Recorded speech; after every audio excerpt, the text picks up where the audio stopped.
Hey everybody, welcome back to my channel. My name is Stephanie Bree, and today I'm talking about the woes of CD collecting. Um, so music, I love music. Music is very personal to me. And the funny thing about music is we've had a recording industry for over 100 years. And so we have over 100 years worth of music on sound recordings. So there's plenty of stuff to collect if you're fascinated by the history of music and the sound and development of different genres and styles and movements and things like that. And I am actually. I was a band nerd in high school. I actually used to be a DJ, a professional DJ. I was a record producer. So I am fascinated by music.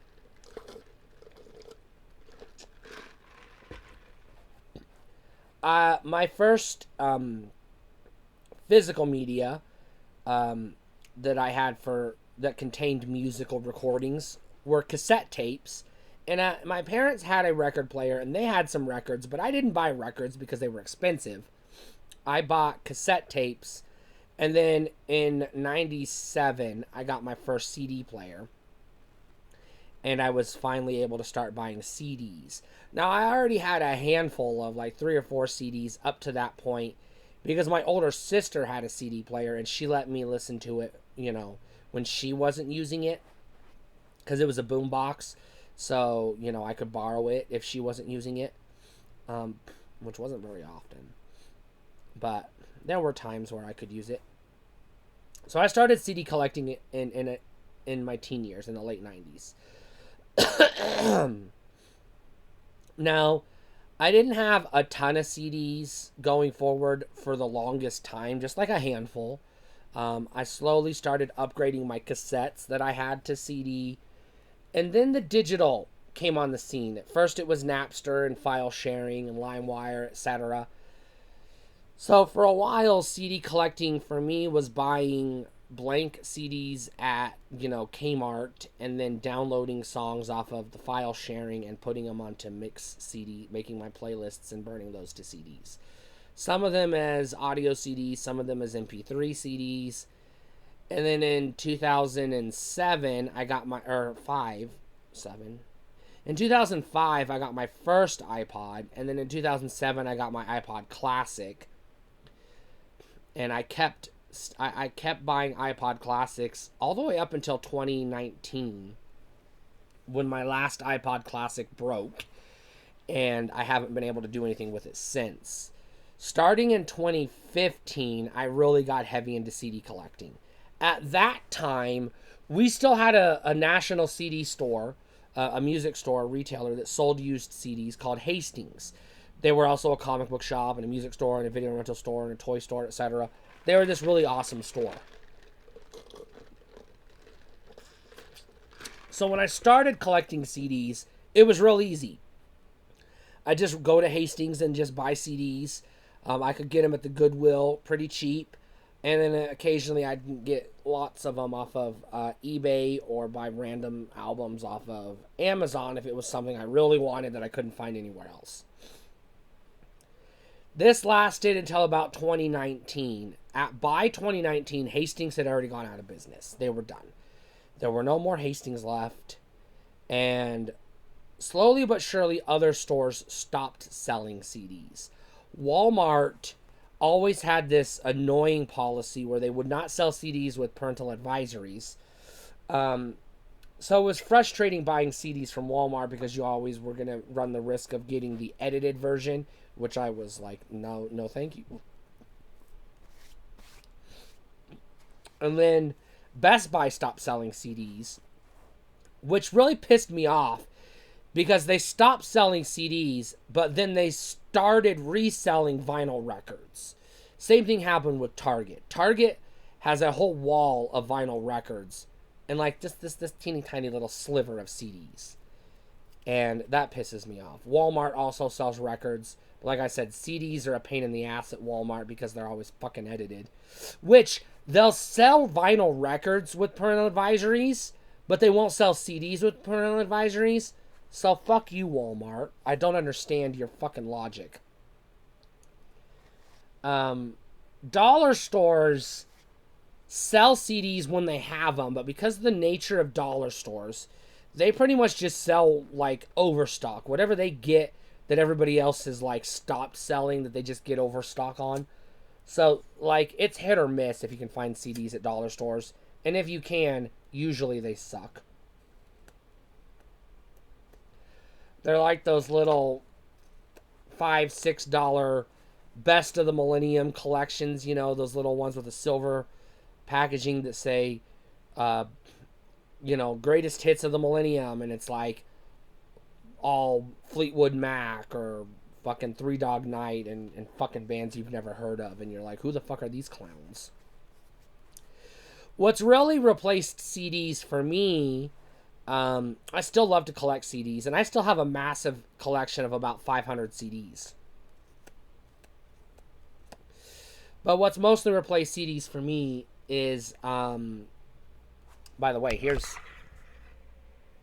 not, there's a bunch of CDs. Those aren't all, I got CDs fucking everywhere, but I got fucking CDs everywhere.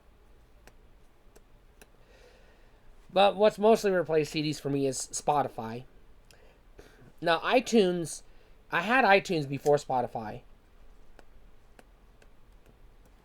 But I was not buying complete albums or individual songs off iTunes. What I was doing is I was putting the CDs that I would buy into my CD drive on my laptop, and I would rip the files to my hard drive and add them to my iTunes library so I would be able to make playlists that way.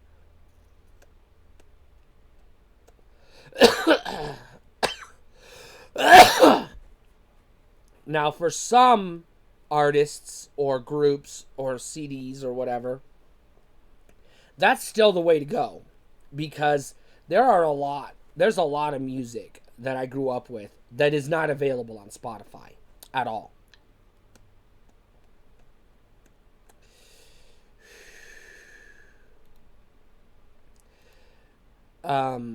My favorite CD collection is the Jock Jams Jock Rock collection.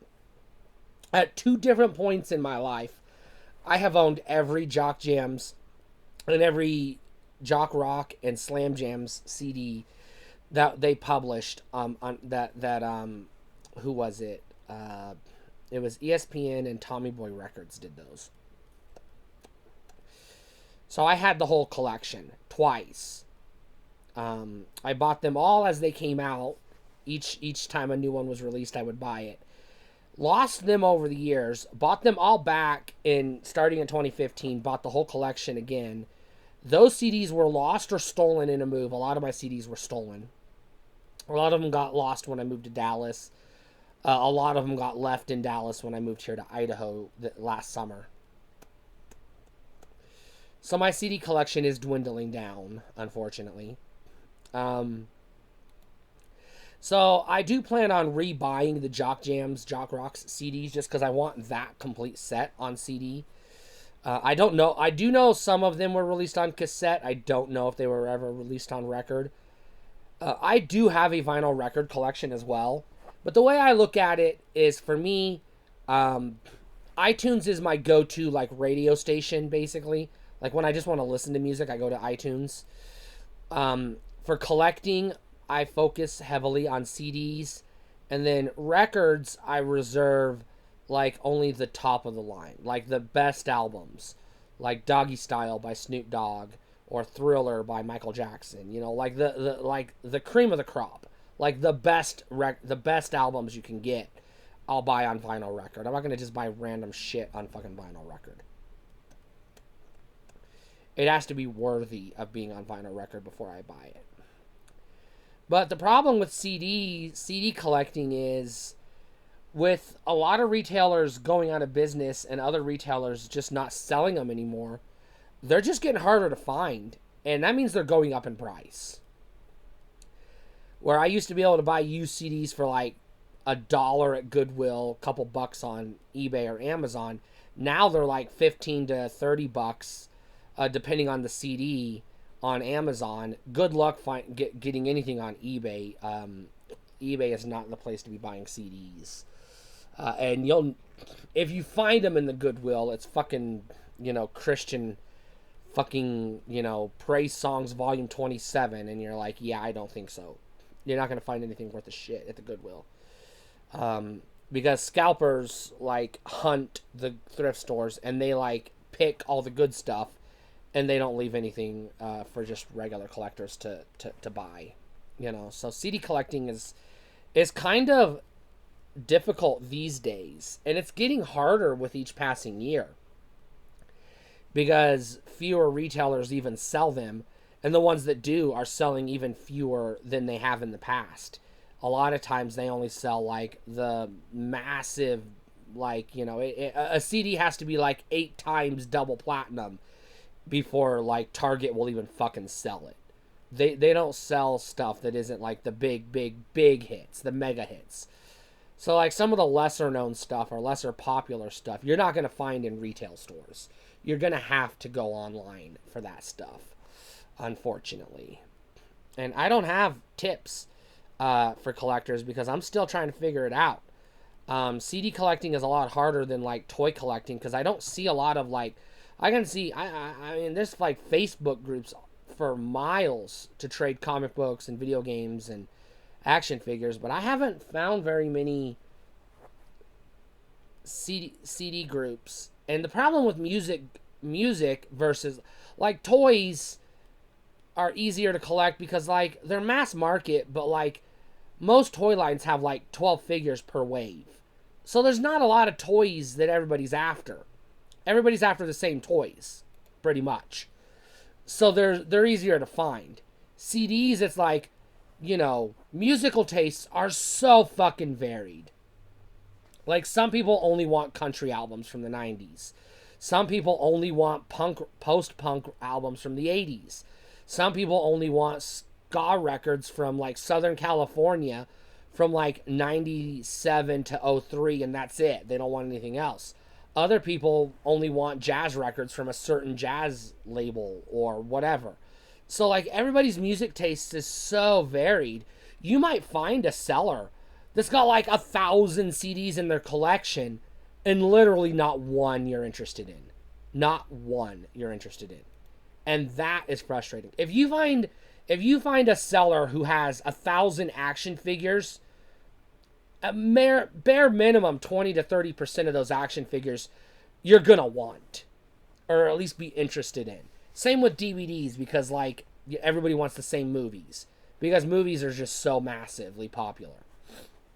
Now horror and some other subgenres are a little trickier because they're specialized and they get limited runs. So like collecting horror DVDs is a whole thing, but CDs are in their own world. It's like, the stuff I'm looking for is very specific. And a lot of people don't like the stuff I like. They don't share my musical interests. So you find people that are like hardcore CD collectors or vinyl record collectors even, or vinyl record retailers, which is the same problem. I can find a store, an antique store or a collector store, whatever, that sells records. I can find records all day long. But it's always shit I've never heard of or have no interest in. It's like, where's the fucking music I want to listen to? Nobody's fucking selling it. And that's the problem with CD collecting and music collecting in general, which is why I prefer Spotify. Because I can get when I'm in the mood for something, I can just find it on Spotify. If it's not on Spotify, I have Amazon Music. And if it's not there, then it's always on YouTube. Because everything's on fucking YouTube. So digital, unfortunately, is the way to go for music these days. So CD collecting is just like something I'm still going to do, but I'm not like actively pursuing it just because it's gotten so damn difficult. It's almost not worth my time. Stay cool.